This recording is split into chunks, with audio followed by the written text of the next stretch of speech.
आप सभी का स्वागत है हमारे इस कॉन्क्लेव में, हमारे बिहार प्रगति के पथ पर। और अब मंच पे हमने जिन दो खास मेहमानों को आमंत्रित किया है वो एनडीए सरकार के दो कद्दावर मंत्री हैं। जाहिर है दोनों के पास महत्वपूर्ण विभाग है।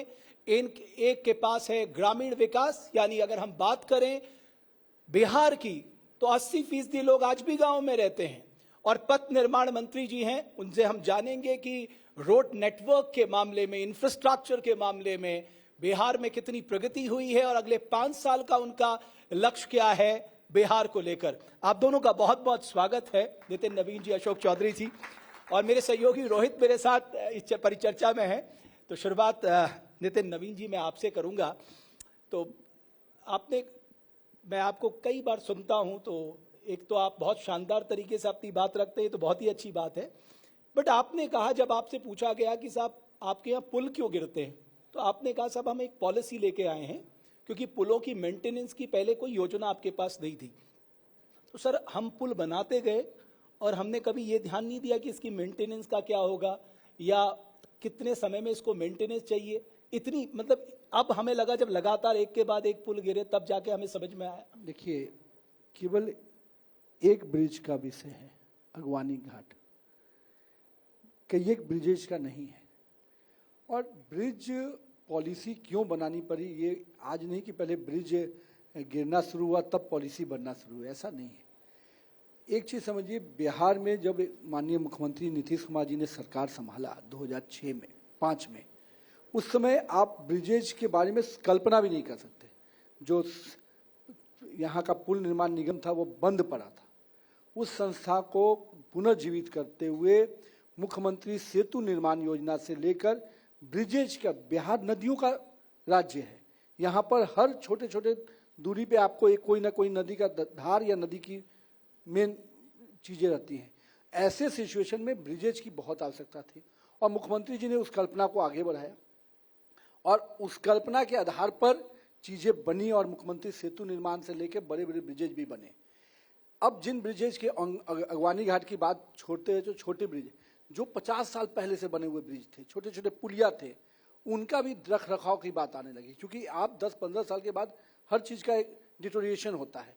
अब महात्मा गांधी सेतु जो उस कालखंड में बना, उसको माननीय प्रधानमंत्री जी ने देखा, उसको पूरे स्ट्रक्चर को चेंज करके उसको दोबारा बिल्डअप किया और आज महात्मा गांधी सेतु 4 लेन आपका दिख रहा है। तो ब्रिज मेंटेनेंस पॉलिसी की चर्चा रायपुर में रोड कांग्रेस की बैठक में हुई जब केंद्र सरकार ने शुरू किया। लेकिन मुझे आपको बताते हुए खुशी है कि माननीय मुख्यमंत्री जी के निर्देश पर 2021 के ही हम लोगों ने, जो बजटीय भाषण होता है, सरकार का संकल्प होता है, उसी में ब्रिज मेंटेनेंस पॉलिसी के बनाने की काम शुरू हो गया था। अगवानी की बात आई 2022 में, इसलिए ऐसा नहीं कि पुल गिरना शुरू हुआ तब हम काम शुरू किए। और आज देश में बिहार पहला राज्य है जो अपना ब्रिज मेंटेनेंस पॉलिसी बनाया है, कहीं नहीं बना हुआ है। और आज हम चूंकि जानते हैं कि हमारे ब्रिजेज की स्थिति हमारे पास अधिक है, तो हम उस क्षेत्र में आगे बढ़े। बिहार की जो रोड मेंटेनेंस पॉलिसी है ओपीआईएमसी की, वो भी अपने आप में कई राज्य उसको फॉलो कर रहे हैं। और उसके बाद ब्रिज मेंटेनेंस पॉलिसी, निश्चित रहिए जब हम बड़े चीजों की योजना, हमको पुराने चीजों को भी मेंटेन रखना है। और पुरानी चीज जो आज से 40 साल पहले, आज आईटी दिल्ली और आईटी पटना एक एक ब्रिज का हेल्थ कार्ड बना रहा है। हम ब्रिज के पूरे हेल्थ कार्ड के साथ उसका हेल्थ इंडेक्स जब बनाएंगे तो उसमें क्यूआर कोड देंगे कि ये ब्रिज कब बना। आम आदमी भी क्यूआर कोड से उसका नंबरिंग देख सकता है कि ये ब्रिज कब बना, क्या हुआ और इसका आगे का मेंटेनेंस में क्या क्या काम होगा। तो इस प्रकार से पॉलिसी, और मेरा मानना है जहां कमियां आती हैं वहीं पे मौका मिलता है बेहतर करने का। देखिए, एक बहुत अच्छी चीज क्या हो रही है इस मंच पे कि एक जो गांव के डेवलपमेंट की जिम्मेदारी उठा रहे हैं और गांव तक डेवलपमेंट पहुंचाया कैसे जाए, तो वो सड़कों का मार्ग तैयार होगा तो गांव तक तरक्की पहुंच पाए। दोनों मंत्री साथ बैठे हैं, लेकिन फिर भी जो है ना, दबे पांव नहीं, खुल के ही ये बोला जा रहा है कि गांव में तो आपने कुछ किया ही नहीं, गांव की हालत अभी भी खराब है और गांव के लोग शहर की तरफ भाग रहे हैं, शहरीकरण ज्यादा हो गया। देखिए, आरोप लगाना और बात करना एक अलग है। When you talk about data, अगर आप डेटा पे बात करिएगा तब समझ में आएगा कि what change we have done in last 20 years. हम 20 साल की जो हमारी जवाबदेही है एनडीए सरकार की, बिहार जिनके हाथ में 20 साल से है, तो हम डेटा पे बात करेंगे। कोई कुछ बोलेगा कि हाँ आप तो कोई भी कुछ बोल सकता है। आजकल तो आरोप का दौर है, क्योंकि चुनाव नजदीक है, तो आरोप का दौर में कोई और आप कम से कम सुर्खियों में हैं। आरोप का दौर है। ये बिहार जब नेता को मिला था तो this Bihar was only 26,000 crore budget state. Now Bihar is 3,18,000 crore budget state. See the difference. Nobody has thought even that Bihar का बजट 3,18,000 करोड़ जा सकता है। जो बिहार 26,000 करोड़ के पूरे बिहार का बजट था, वो एक मेरे शिक्षा विभाग का बजट है, मात्र शिक्षा विभाग का बजट है 26,000 करोड़ का आज। How it is possible? आप कहते हैं कि रोड सड़क बनाने ही ग्रामीण इलाकों में। जब नीतीश जी आए थे तो यहां 8,000 किलोमीटर सड़क थी, ओनली 8,000 किलोमीटर सड़क थी बिहार ग्रामीण सड़क का, जिसके विभाग के हम मंत्री हैं। और पीएमजीएसवाई से सड़क बनती थी। मुख्यमंत्री सड़क योजना नहीं थी बिहार में, नीतीश कुमार ने अपने बजट से इसका प्रावधान किया। और आज कितना है? अगले साल मार्च तक हम 1,45,000 किलोमीटर, 1,18,000 पर बैठे हैं। कहां से शुरू किए? मतलब आप कह रहे हैं 8,000 250 की आबादी तक सब जगह रोड पहुंच गई है आज। 100, 250 नहीं, we are making 100। Nitish Kumar ने नया प्लान दिया है, 100 की आबादी पर 12मासी सड़क, जो मुख्यमंत्री अवशेष योजना है, उस पर हम काम कर रहे हैं। और उस पर इस साल के बजट से भी हम लोगों ने पैसा दिया। वी आर नॉट सेइंग कि हम पूरा 18,000 जो हमारा टोला है हम उसको कवर कर रहे हैं, but we are started doing it. Sir data की बात कर ले थोड़ा। हाँ बिल्कुल। तो मेरे पास जो डाटा है वो डाटा ये कहता है Bihar spend only 3.7% of GSDP on education, national average is 4.3%। Health की मैं बात करूं, Bihar spend 1.6% of is GSDP, national average is 2.1%। आप तो बहुत नीचे हैं अभी भी एजुकेशन और हेल्थ की मैं बात तो करूं। हमारा पॉपुलेशन क्या है? As you know, listen to me, you have come with the GSD data. अब मेरा पॉपुलेशन क्या है? What is my population? पूरी दुनिया में पर स्क्वायर किलोमीटर में सबसे घनत्व डेंसिटी आपकी सबसे ज्यादा है। हमारे पास रिसोर्सेज क्या है? हमारे यहाँ परिस्थितियां क्या है? नीतीश कुमार को बिहार कैसा मिला? 118 नरसंहार का बिहार, पूरे तरह नक्सल से पूरा बिहार को घेरे हुए नक्सलिज्म। पूरे बिहार में नवादा, क्या नाम है, जहानाबाद में जेल ब्रेक, जमुई में जेल ब्रेक, पूरा मध्य बिहार, चाहे आप रोहतास, आरा चले जाइए, गया चले जाइए, जहानाबाद चले जाइए, अरवल चले जाइए, पूरी तरह से नक्सलिज्म बैठा था। हिंदू मुस्लिम का झगड़ा होता था। जब बकरीद, ईद, दिवाली, होली हो, 20 साल में नीतीश कुमार ने हिंदू मुस्लिम के झगड़े के लिए पूरे प्रदेश में कहीं 144 लगाया। कहीं हिंदू मुस्लिम का झगड़ा हुआ, कहीं अगड़ा पिछड़ा का झगड़ा हुआ, कहीं नक्सल एक्टिविटी हुई? बताइए 20 साल में। जिन परिस्थितियों का बिहार आपको मिला, नीतीश कुमार को तो ऐसा गाड़ी मिला जिस गाड़ी में न टायर है, न हॉर्न है, न उस गाड़ी में बैटरी है, न उस गाड़ी में हैंडल है चलाने के लिए गाड़ी को। और उस गाड़ी को आप कहे कि जाके रेस जीत जाइए। 2.5% नीतीश कुमार के समय विकास दर था बिहार का, 2.5% जब नीतीश जी को बिहार मिला। और आज क्या है? 10.4%। तो सर आपको 20 साल तो है ना? नहीं, आपके पास डबल इंजन की सरकार भी 20 तो है साल में हमने पूरे हिंदुस्तान में सबसे ज्यादा विकास दर से बिहार चल रहा है। Try to understand, having so much of population and so much of limited resources. अरे आप ऐसे किसी को कैसे बोल सकते हैं कि आपका जीएसडीपी इतना है? आपका इन विच सर्कमस्टांसेस वी हैव स्टार्टेड? एक बार तेरे भी जी। नहीं, सबसे बात अशोक जी ने जो हमारे बड़े भाई ने कहा, आप कंपैरिजन कर रहे हैं एक डाटा से, ठीक है? हम कहां से चले हैं उसका ग्रोथ रेट। ये गठबंधन में भी बड़े भाई हैं आपके? नहीं, हर दृष्टि से मेरे बड़े भाई हैं। इसलिए हम लोग जुड़वा भाई हैं। बड़ा भाई छोटा भाई कोई नहीं है गठबंधन में, सब जुड़वा भाई है। नहीं, इस गठबंधन में बड़ा भाई तो जेडीयू है ना? जुड़वा भाई है। परसेप्शन बदल लीजिए, वी आर जुड़वा भाई। बहुत क्लियर है कि हम जुड़वा हैं और या बड़े हैं छोटे हैं, परिवार अपने आप को संभाल रहा है, इसलिए चिंता नहीं कीजिए।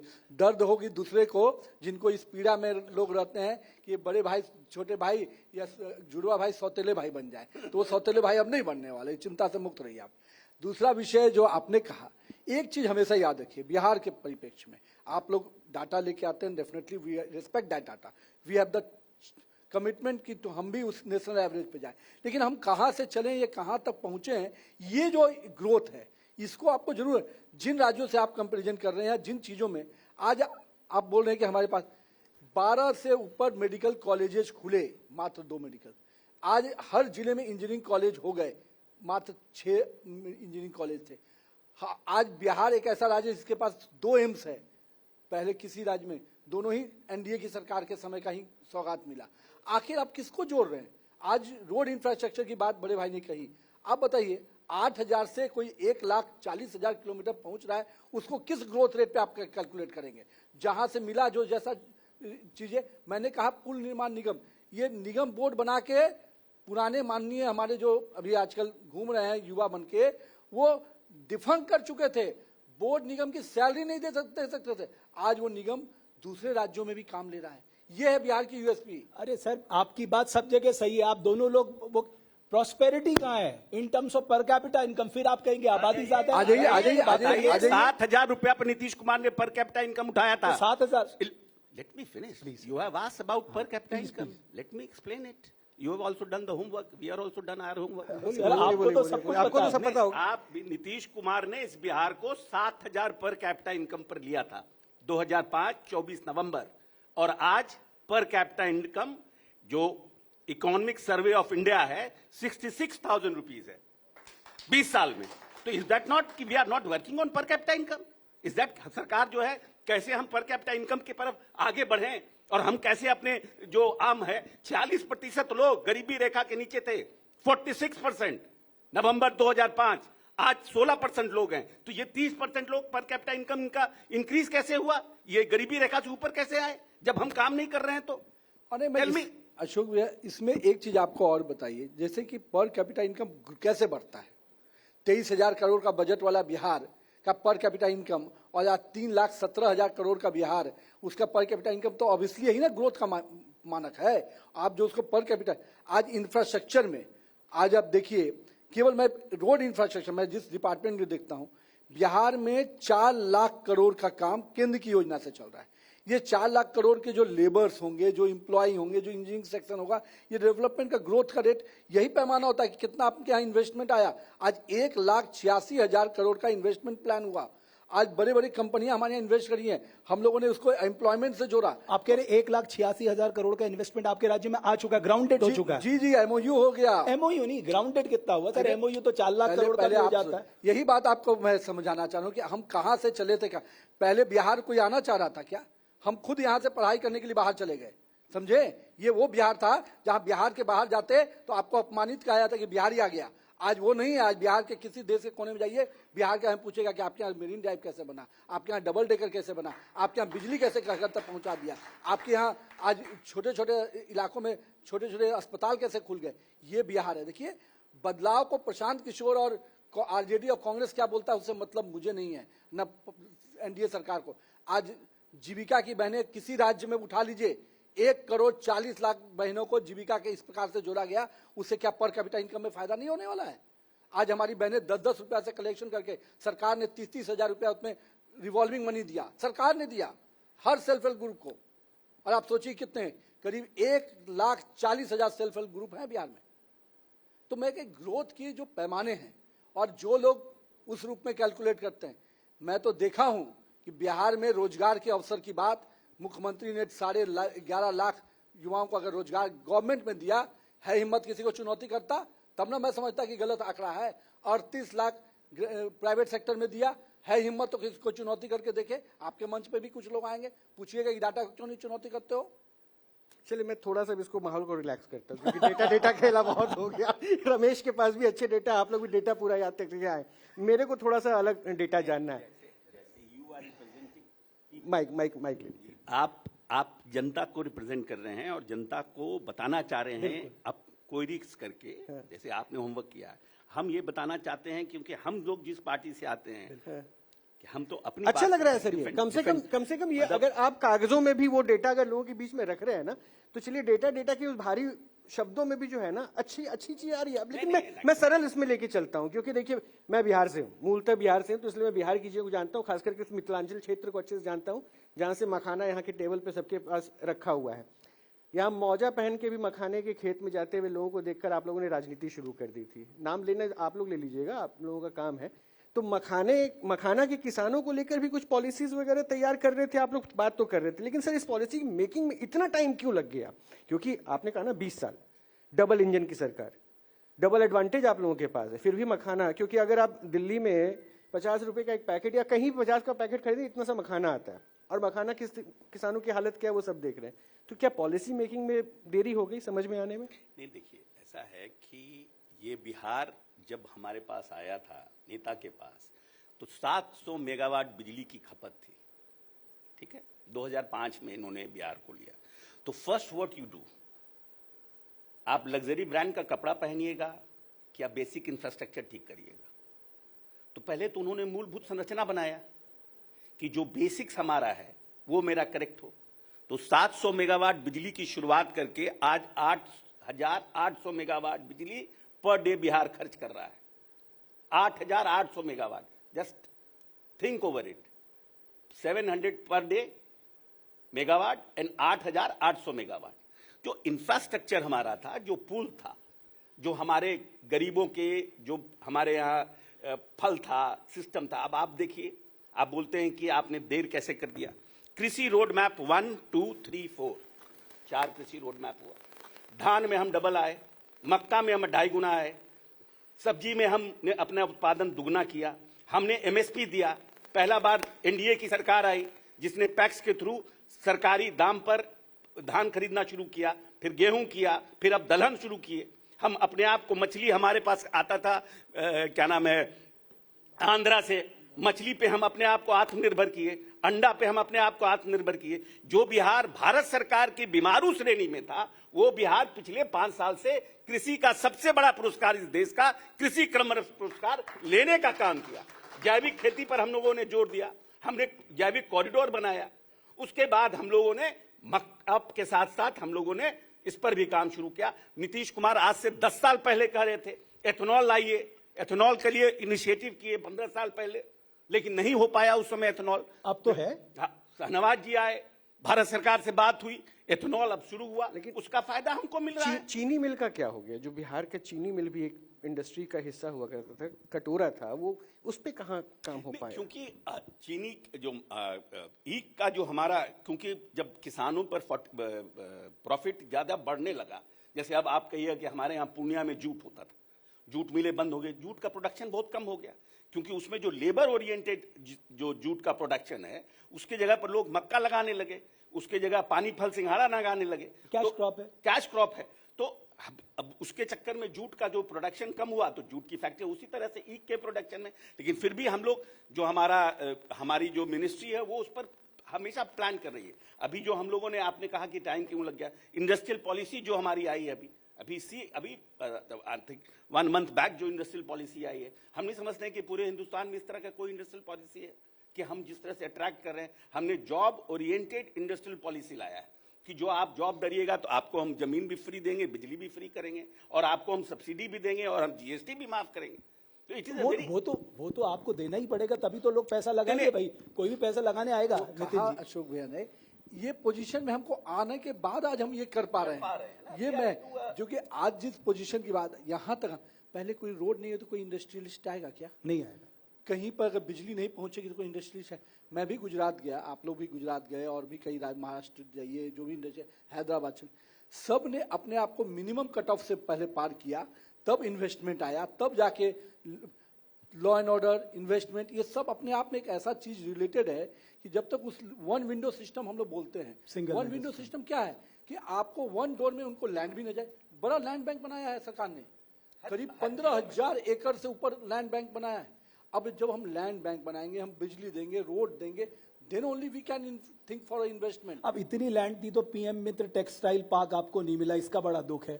देखिए मखाना बोर्ड नहीं, मखाना बोर्ड भी मिला, और हमको आमस में हमारा बड़ा सा वो देखिए, अभी केंद्र सरकार ने जो 7 टेक्सटाइल पार्क दिए, उसमें बिहार को मिलना था, वो नहीं मिला। नहीं, हम लोगों को आमस में, गया के पास आमल में एक बड़ा टेक्सटाइल का हमारा भारत सरकार फंडेड है, जिसमें राज्य सरकार की भी पैसा, हम लोग प्रोजेक्ट पे आ रहे हैं। हम लोगों का अभी नितिन जी ने बताया जो वो 1,60,000 लगभग 3 लाख करोड़ के आसपास का हमारा MOU साइन है। और हम लोग जिस लगातार हम बार बार कहते हैं कि ये जो 20 साल था, ये हमारी मूलभूत संरचना के विकास का था। हमने अपने इंफ्रास्ट्रक्चर को ठीक किया नेशनल लेवल पर, स्टेट जो भी जिनके पास इंफ्रास्ट्रक्चर है उस लेवल पे ये बिहार आया है। आप इमेजिन करिए, just have a go 20 years back कि यहाँ के डॉक्टर को किडनैप कर लिया जाता था, यहाँ के व्यापारी किडनैप कर लिए जाते थे, और सत्ता संरक्षण उसमें लोगों को संपोषित थे लोग। तो कौन आता आपके पास? आपको एक परसेप्शन बनाने में, बिहार को ठीक करने में, एजुकेशन में, हेल्थ में, इंफ्रास्ट्रक्चर में आप काम करते हैं कि तो आपको अशोक चौधरी साहब, आपको कब ये मन में आया कि यार मैं गलत, आप तो कांग्रेस पार्टी से थे, तो कांग्रेस पार्टी और आरजेडी का तो बड़ा लंबा गठबंधन है, आपको कब ये अंदर से अंतरात्मा जागी कि यार ये तो मैं गलत पार्टी में हूं, ये लोग बिहार को पीछे ले जाएंगे, मुझे वापस जेडीयू में जाना चाहिए? क्योंकि जिसको आप कह रहे हैं जंगलराज, उनके साथ तो आपका गठबंधन रहा और उस पार्टी में आप प्रदेश अध्यक्ष रहे सर। अब ऐसा है, अब आप कहेंगे don't see the pass but learn no no no, why should I see? आप ही क्वेश्चन कर रहे हैं, आप अगली बार ये कहेंगे मुझसे, आप ही क्वेश्चन कर रहे हैं, आप ही आंसर कर, डोंट कॉर्नर मी प्लीज, नहीं, don't try to corner me, I am not undermining your position sir, please, I don't get corner with the journalist. Please sir, I don't get corner. आप प्रश्न भी आप ही करिएगा, जवाब भी आप ही नहीं, सर, आप दीजिएगा। जवाब दीजिए। Don't do this with me, please. आपने जो कहा, आपका आखिर में कभी न कभी तो रियलाइजेशन हुआ। आप आए हैं, यहां बैठे हैं, आप कितनी कंपनी छोड़ के न्यूज नेशन में आए? Tell me, why you have left before that? Don't corner me.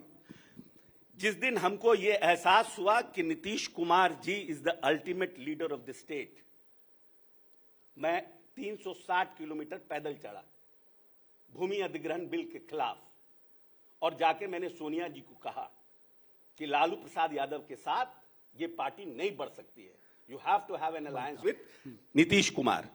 और जब हमने महागठबंधन करने के लिए कहा, और उसके बाद भी हमने कहा माननीय नेता को कि नीतीश जी को आप, जब नीतीश जी भारतीय जनता पार्टी के साथ चले गए, कि आप इंडिपेंडेंट रहिए। And I cried in front of Sonia ji, क्योंकि मैं 4.5 साल इस पार्टी का अध्यक्ष रहा, लेकिन सोनिया जी मानी नहीं, वो लालू जी को छोड़ना नहीं चाहती, और आज भी आपके मंच पे कह के जा रहे हैं, जब तक कांग्रेस लालू प्रसाद यादव के साथ इस प्रदेश में रहेगी, कांग्रेस का कुछ नहीं होना है। नहीं, बहुत इंपॉर्टेंट एक सवाल और भी हो गया, मैं नवीन जी के पास पूछना चाह रहा था, लेकिन चूंकि कांग्रेस का जिक्र आपने अशोक जी थोड़ा इमोशनल भी हो गया। हाँ, इमोशनल भी हो गया, तो इसलिए मैं अशोक जी से ये वर्किंग कमेटी की बैठक हो रही है कल, और अभी आपने चूंकि इंफ्रास्ट्रक्चर डेवलपमेंट की बात की थी, तो मैं कांग्रेस की इंफ्रास्ट्रक्चर डेवलपमेंट का पूछ रहा था। इस वर्किंग कमेटी को यहां संयोजन करने से लगता है कांग्रेस वापस रिवाइव कर रही है? राहुल ने यात्रा की है, मैं मौजे पे इसलिए बोल रहा था, नितिन जी भी he will be better answer. अभी छत्तीसगढ़ में जस्ट चुनाव के पहले 23 में चुनाव था, छत्तीसगढ़ विधानसभा चुनाव, और 23 के फरवरी महीने में पूरी राष्ट्रीय कार्य समिति छत्तीसगढ़ में कराई गई। आपने सुना होगा, गुलाब की पंखुड़ियों पे प्रियंका जी और राहुल जी चल के गए, बहुत बड़ा न्यूज बना था। जनता देखती है कि आप किस समय क्या करते हैं। आपको बिहार में जिस समय भी मौका मिला, आपने किया क्या? 10 साल मनमोहन सिंह चुप ही रह गए ना, और 10 साल नरेंद्र मोदी की सरकार का, दोनों को निकाल लीजिए कि बिहार को किसने क्या दिया। क्या अधिकार है आपको बिहार में वोट मांगने का? जब 10 साल आपके मुख्य प्रधानमंत्री जी रहे, आपने बिहार को क्या दिया, और पिछले 11 सालों में बिहार को क्या मिला, उस कंपैरिजन डाटा पर राष्ट्रीय कार्य समिति में कांग्रेस को चर्चा करना चाहिए। वही तमिलनाडु का मुख्यमंत्री गाली देता है बिहार के लोगों को, अपमानित करता है, वो व्यक्ति आकर राहुल गांधी के साथ घूमता है। तो क्या अधिकार, नैतिक अधिकार है आपको बिहार के लोगों से वोट मांगने का? और कांग्रेस क्या इस राष्ट्रीय कार्य समिति में क्षमा मांगेगी कि हम बिहारियों को जहां जहां अपमान किए उसके लिए हम क्षमा प्रार्थी है? कोई नैतिक अधिकार नहीं है इनको राजनीति की दृष्टि से यहाँ पे आके कार्य समिति। लेकिन आज बिहार इस लेवल पे है कि आपकी राष्ट्रीय कार्य समिति भी करा सकता है, लेकिन आपके समय में बिहार में एक होटल भी मिलना मुश्किल था, और एक इंफ्रास्ट्रक्चर। अभी राहुल गांधी जी आए, पूरा बिहार 16 दिन में घूम लिए। लालू जी और कांग्रेस का शासन होता तो एक जिला 16 दिन में नहीं घूम पाते। ये अंतर है बिहार का। लेकिन नितिन जी, मुझे ना आपकी एक पॉलिसी ने एक्साइटेड किया, हैम पॉलिसी। बिकॉज क्या है कि कंट्री में इसको लेके बहुत ज्यादा चर्चा नहीं हुई, बट आपने एक बड़ा पॉइंट ये लिया है। आपको लगता है अगर हैम जो है आप इसको सीरियसली ले तो ये बिहार के लिए गेम चेंजर बन सकता है? डेफिनेटली। मैं आपको बता रहूँगा कि पिछले ही सत्र में जब मैं पद निर्माण बना इस बार, तो मैंने उसको विधानसभा, माननीय मुख्यमंत्री जी के जब सहमति मिली तो मैंने उसको विधानसभा के संकल्प में डाला, राज्य के सरकार के संकल्प। मैं मानता हूं कि जब राज्य का ग्रोथ एक लेवल पे आ गया है तो यहां से हमको एक और बड़ी छलांग लगानी है। आज हम हैम प्रोजेक्ट के तहत अगर हम 16,000 करोड़ की योजना ले रहे हैं, 10,000 मुंगेर भागलपुर गंगा एक्सप्रेसवे, जिसमें अभी माननीय मुख्यमंत्री जी बहुत जल्द शिलान्यास करेंगे, और कल माननीय मुख्यमंत्री जी ने एक योजना को दीघा से कोइलवर का किया है, जो 6,500 करोड़ का है। अब आप कल्पना कीजिए कि 16,000 करोड़ में अगर सरकार को खुद का इन्वेस्टमेंट करना पड़ता तो क्या राशि आती। अब हम हैम प्रोजेक्ट, और हैम ऐसा नहीं कि बिहार अभी इंट्रोड्यूस जरूर किया है, लेकिन देश में माननीय गडकरी जी ने इस प्रोजेक्ट के तहत कई राज्यों ने बहुत अडेप्ट किया है। हम लोगों ने भी आज की स्थिति को देखते हुए अब हम लोग भी उस लेवल पे आ गए हैं। आज हमारी केंद्र की भी योजनाएं चल रही हैं, तो हैम के तहत हम लोग 16,000 करोड़ का प्रोजेक्ट ले रहे हैं, और आने वाले समय में हैम की पॉलिसी को हम लोग कैबिनेट के अप्रूवल के बाद आने वाले अन्य डिपार्टमेंट भी, चाहे वो हेल्थ इंफ्रास्ट्रक्चर हो, चाहे अन्य ग्रोथ के डिपार्टमेंट हो, वो लोग भी हैम के साथ आ रहे हैं। और चूंकि हम नोडल डिपार्टमेंट हैं इंफ्रास्ट्रक्चर के, इसके लिए हम लोगों ने प्रोसीड किया है। अच्छा, चलिए मौजूदा परिस्थितियों पे थोड़ी बात करते हैं, क्योंकि चर्चा में समय भी थोड़ा सा हमारे पास लिमिटेड रहेगा। आरोप आजकल बड़े बाजार में उछल रहे हैं, बार बार उछल रहे हैं चिपकने के लिए, और खास करके सत्ता में बैठे लोगों पर बार बार। अशोक जी, आप समझ रहे होंगे, तो ये इन आरोपों का जवाब कैसे दें और क्या कहा किया जाए इन आरोपों का? आरोप पर कोई एविडेंस हो। अब कुछ लोग चाहते हैं कि आरोप लगाए, this is just like a hit and run case. आरोप लगाएं, फिर उनका जवाब आए तो हम कुछ कहें। आरोप में कोई तथ्य हो, किसी के आरोप में, आई am not saying about any, कोई आरोप में तथ्य हो, कोई एविडेंस हो, कोई, तब तो उसका जवाब दिया जा सकता है ना, कि भाई if the person is trapped, if the person is done something wrong, और if the person is involve.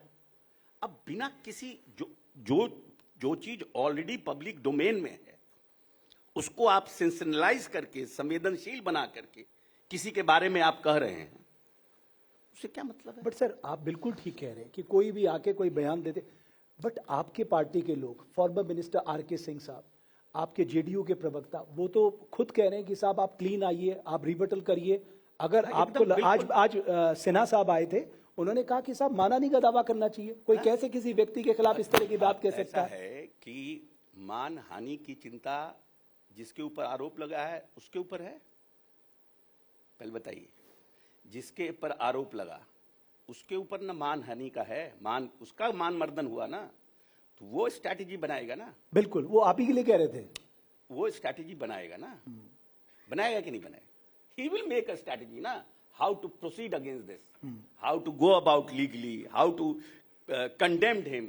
He will make a strategy na. People are working on it.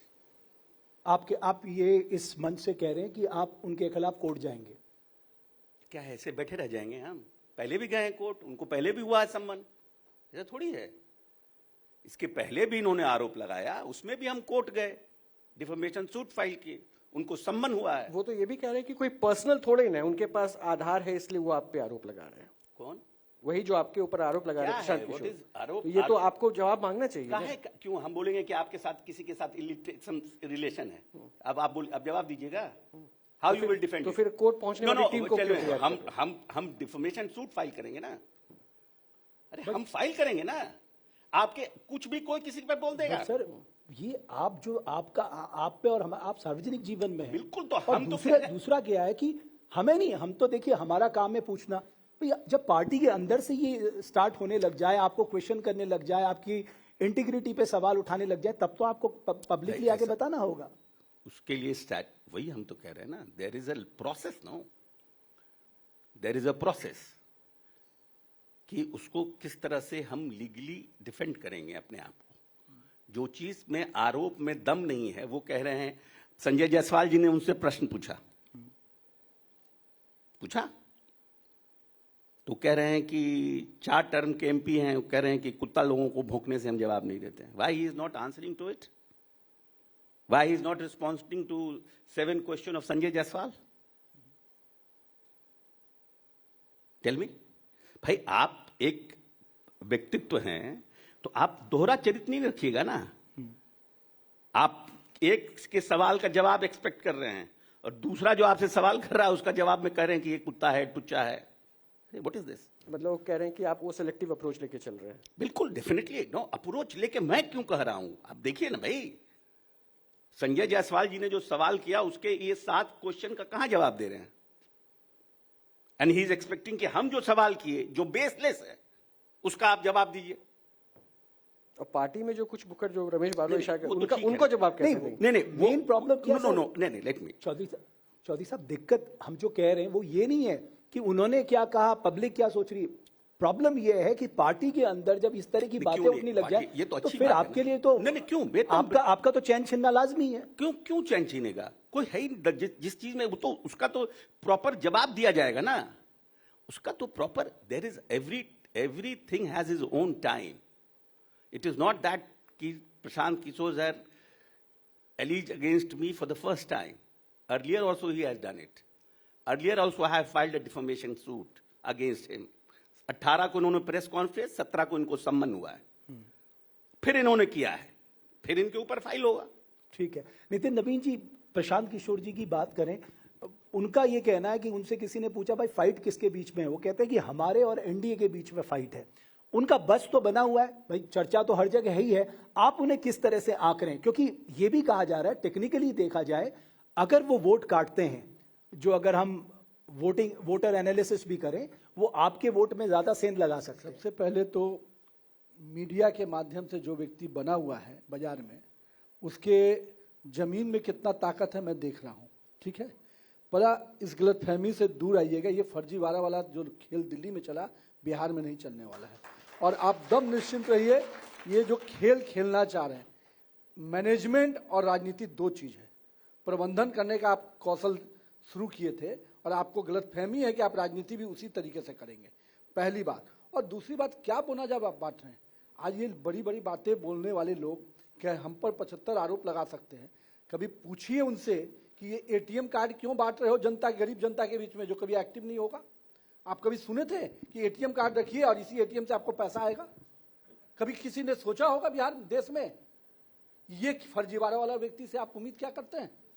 और दूसरी बात, सबसे बड़ी बात, आप बिहार के परिप्रेक्ष्य में बात कर रहे हैं। आप बताइए कि बिहार के पिछले 20 साल का ग्रोथ रेट उनसे पूछिए क्या है। वो तो खुद इसके कभी कभी शागिर्द बने हुए थे और आज कह रहे हैं कि हम रहनुमा बनेंगे। और हम किनके किनके रहनुमा बन सकते हैं? जिस तरह का शब्दों का प्रयोग, क्या राजनीति में कभी ऐसे शब्दों का प्रयोग होता है क्या उनके उस तरह के विचार रहेंगे कि हम एक 4 टर्म का सांसद, जो एक डॉक्टर है, अपने आप में एक प्रतिष्ठित व्यक्ति है, लोकसभा का मुख्य सचेतक है, उसके बारे में वो शब्द? उनको क्या लग रहा है कि हर आदमी को वो पस्त करने वाले हैं? जनता पस्त करेगी ऐसे लोगों को जो ये शब्द का प्रयोग करते हैं ना।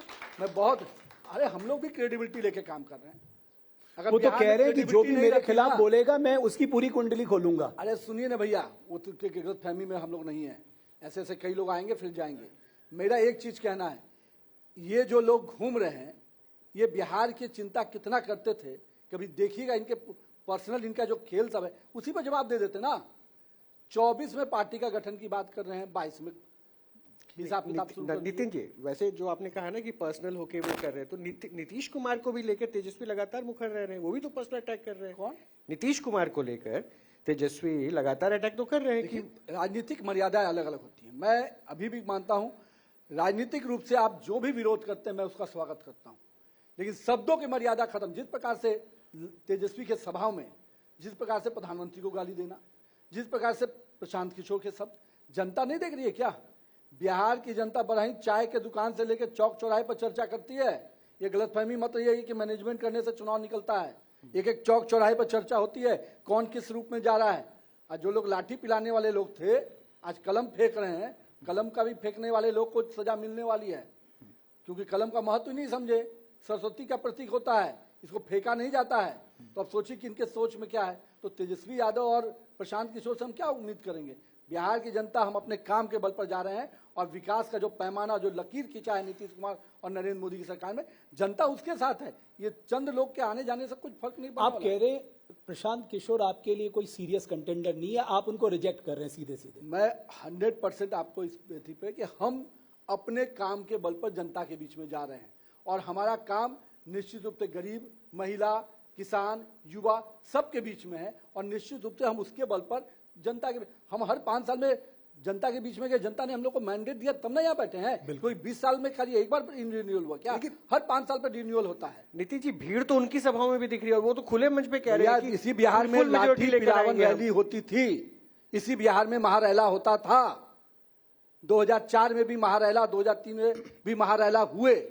क्या हुआ महारैला का शक 2005 में? ये सब गलतफहमी मतलब भीड़ से अगर उसका आकलन होता, मेरे अटल जी नेता हैं, बड़ा स्पष्ट उनके भाषण को लोग कहते थे कि अटल जी के लिए लोग खूब आते थे, उन्हें सुनने आते थे। लेकिन अटल जी कहते थे कि नहीं, अभी हमको वोट लेने में समय लग रहा है, इसलिए गलतफहमी में मत रहिए कि भीड़ से कुछ होता है। ओके, चौधरी साहब, एक और डेटा आपके सामने। आपने शुरू में कहा डेटा पे बात करना, बिकॉज क्या ये आपके मिनिस्ट्री के अंदर आता है कि आपके पास संभावना कहाँ है? बिकॉज क्या नेपाल आपसे लगा हुआ है, बंगाल आपसे लगा हुआ है, यूपी आपसे लगा हुआ है, तो मार्केट बहुत बड़ा है अगर उस पर काम किया जाए। ये कृषि और प्रसंस्करण खाद्य उत्पाद निर्यात विकास प्राधिकरण है, एक्सपोर्ट की जो बात करता है। अब वो कहता है गुजरात 30.7%, मैं कंपैरिजन नहीं कर रहा हूं, बट हमें इस लक्ष्य को इसके आसपास तो दिखना होगा। महाराष्ट्र 18.3% एक्सपोर्ट्स में, एग्रीकल्चर एक्सपोर्ट्स में, बिहार केवल 1.4%। आपको लगता है ये 1.4% अगर बढ़ेगा तो वो जो आप पे आरोप लग रहे हैं ना कि सब माइग्रेशन हो रहा है, जॉब क्रिएशन नहीं हो रहा है, इसी को बढ़ा देंगे तो आप कितनी जॉब से यही निकल जाएंगी? देखिए, एक पॉलिसी है, क्योंकि अनफॉर्चुनेटली बिहार जो है डेडलॉक स्टेट है। बिल्कुल सही। न हमारे यहाँ बंदरगाह है, न हमारे यहाँ पोर्ट है। अभी हमको बिहटा में एक ड्राई पोर्ट मिला है, और जो भी सामान जिस स्टेट से एक्सपोर्ट होता है, सपोज दैट कि हमारे यहाँ से मक्का एक्सपोर्ट होता है और मक्का कलकत्ता से एक्सपोर्ट होता है, तो क्रेडिट कलकत्ता को मिलता है, और अगर मक्का यूपी से होता है तो वो क्रेडिट यूपी को मिलता है, हमको क्रेडिट नहीं मिलता है। तो ये तो हमारे लिए बड़ा फेलियर है। बिल्कुल 100%। मतलब हमारा अगर जिसकी हम लोग लड़ाई लड़ रहे हैं, ऑलरेडी हम लोग इस पे चर्चा कर रहे हैं, जो आप जिस बात को आपने बताया है, भारत सरकार के साथ हमारी बातचीत चल रही है, और अगर वो ही क्रेडिट हमको मिलने लग जाए तो ये जो आपका 1.4 जो दिख रहा है ना, ये 5-7% हो जाएगा। बहुत बड़ी कामयाबी हो ये जाएगी। बहुत बड़ी कामयाबी, क्योंकि सब हमारा मक्का, जितना मक्का है कलकत्ता जाता है, या फिर यूपी जाता है, या फिर हमारे जो भी सामान हमारे हैं, जो भी हम एक्सपोर्ट कर रहे हैं, मखाना कर रहे हैं। तो मैं इसको सरल भाषा में अगर ऑडियंस को समझाऊं कि मतलब आपके मुताबिक बिहार सक्षम है, इन डेटों ने बिहार को असक्षम दिखा दिया है। No, data is not wrong, because we are वही नॉट तो गेटिंग। सर, हम तो कर रहे हैं ना। हाँ, ये तो गवर्नमेंट का है। मतलब हम तो कर रहे हैं ना प्रोडक्शन, हम तो प्रोडक्शन कर रहे हैं, but that policy is the government of India policy is which state is exporting, the credit goes to that state, and unfortunately we were not having a port here in Bihar, और इससे भी आगे और अभी हमें एक बिहटा में port मिला है, जिससे कि हमने दुबई और सिंगापुर दोनों जगह हमने सब्जियां लगभग 300 केजी, और अभी हमारा दुबई जा रहा है, सब्जी भेज रहे हैं, तो अभी हमने इसको जो ड्राई पोर्ट है उससे भेजना शुरू इसमें ही अगर एक बात करें, जैसे मान लीजिए स्वीट कॉर्न है, मक्का, सर इसके जो बाई प्रोडक्ट्स हैं, अगर उसको यहीं बनाया जाए, तो मेक इन बिहार शुरू हो जाए, जो मेक इन इंडिया की बात हो रही, तो आपके लिए तो और विन विन सिचुएशन। अगले 5 साल में मैं आपसे पूछूंगा तो ये डाटा ऊपर होगा, आपको भी खुशी आएगी। नहीं, बिल्कुल। आप जो बात कह रहे हैं ना, वो बात पर सरकार ऑलरेडी एग्रो इंडस्ट्रियल प्रोडक्ट पे काम कर रही है, और मैं बार बार आपको कहता हूं कि ये आने वाला 5 साल, ये जो 5 years, कमिंग 5 years है, if things work out the way it is working out from last 20 years, it is going to be game changer. We are going to be in the double digit. Okay, एक रोहित, ये seat sharing formula तय हो गया sir? आप दोनों तो साथ ही बैठे हैं, तो इसमें तो नहीं, थोड़ा दर्द रहने दीजिए दूसरे को, तब ना कुछ दिन चर्चा। दर्द में आपके वाले भी दिख रहे हैं। नहीं, आप गलतफहमी में मत रहिएगा। लोकसभा में भी लोग परेशान थे, आराम से सब चीज हुआ। एक चीज है, अभी भैया ने जो कहा, देखिए स्मॉल स्केल इंडस्ट्री बिहार के लिए, और जो लैंड बैंक की बात हमने थोड़ा सा बीच में छेड़ा, ये दोनों चीजें स्पष्ट रूप से नजर आएंगी। और जो आप करें, हम मक्का की बात कर ले, अपने लीची के प्रोडक्ट की बात कर ले, अपने आम के प्रोडक्ट की बात कर ले, मखाना, डेफिनेटली जो लैंड बैंक जिलों में बन रहे हैं, अब हमारे स्मॉल स्केल इंडस्ट्री के लिए बहुत बड़ा रास्ता खुलेगा। और ये जमीन के, तो हम माने कुछ क्लस्टर्स हमें अगले आने वाले समय में मिलेंगे अलग। डेफिनेटली आपको बता रहे कि ऑलमोस्ट अभी करीब हमको तब 20 या 22 जिला हो चुका है जहां पर लैंड बैंक हम लोग 500 एकड़ 1000 एकड़ तक गए हैं। तो डेफिनेटली ये इम्पैक्ट करेगा आने वाले समय में, जिस बात की चर्चा बड़े भाई कर रहे थे। और जहां तक गठबंधन के सीटों की चिंता है, चिंता मत कीजिए, 243। बट मेरी एक और चिंता है सर। क्या बताइए? वो चिंता ये है, आपने टारगेट इतने एम्बिशियस रखे, अब आप कह रहे हैं साहब आप 1 करोड़ लोगों को रोजगार देंगे, और मेरी चिंता इस बात की है, नहीं मेरी चिंता इस बात की नहीं है, आप 1 करोड़ या 5 करोड़ भी दे सकते हैं। मेरी चिंता इस बात की है कि साहब सैलरी कहां से देंगे। आइए अब आपने, मैं अभी बहुत अच्छा भी, थोड़ी देर पहले मैंने आपको कहा, आप ध्यान नहीं दिए। 11.5 लाख सरकारी नौकरी, 38 लाख प्राइवेट सेक्टर, 50 लाख नौकरी जब हम 5 साल में दे सकते हैं, और हम जब अपने इन्वेस्टमेंट के प्लान, अपने बाकी चीजों के साथ जा रहे हैं, अगला 5 इयर्स हम मान के चल रहे हैं कि we are going in a different mode for investment, तो डेफिनेटली हम 1 करोड़ तक जाएंगे। और रोड मैप नीतीश कुमार ने जब जब बनाया है, उस रोड मैप को फॉलो किया है। 38 जिला घूमे, एक एक जिलों का योजनाओं को लिया, एक एक योजनाओं को कैबिनेट की मंजूरी कराई, और कहते हैं लोग कि बुजुर्ग हो गए, अरे युवा होके घर में सोए हुए हो, ये 38 दिन में 38 जिला घूम लिए और जाके कैबिनेट करा के योजना 50,000 करोड़ की योजनाओं को स्वीकृत करा के टेंडर करा दिए। कौन है व्यक्ति भैया? युवा यहाँ से भी होता है, कुछ लोग युवा ऐसे करते हैं, ऐसे ऐसे करने के बाद वो युवा आप यहाँ से युवा हैं। नहीं कुछ लोग ऐसे करके युवा बनते हैं। तो चलिए युवा भी, अगर युवा देखना है तो नीतीश कुमार, नरेंद्र मोदी को देखो, उनको फॉलो करो, तब समझ में आएगा युवा। बहुत बहुत शुक्रिया, बहुत बहुत शुक्रिया आप दोनों का नवीन जी, बहुत-बहुत अशोक जी, धन्यवाद। बहुत शुक्रिया कि आप इस चर्चा लोगों में ने- आने के और लिए। अच्छा रहा कि कम से कम बहुत सारी बातों को आपने स्पष्टता से रखा, आंकड़े से लेकर तमाम पहलू भी बता दिए कि पॉलिटिकल कैलकुलेशन भी कैसे सेट करें। बहुत बहुत शुक्रिया। बिल्कुल, बिहार इन 20 सालों में बहुत आगे पहुंचा है और आगे के लक्ष्य बड़े महत्वाकांक्षी है। जाहिर है जनता जनार्दन को यह तय करना है कि वो बिहार के सिंहासन में किसको बैठाना चाहते हैं। बहुत धन्यवाद आपका।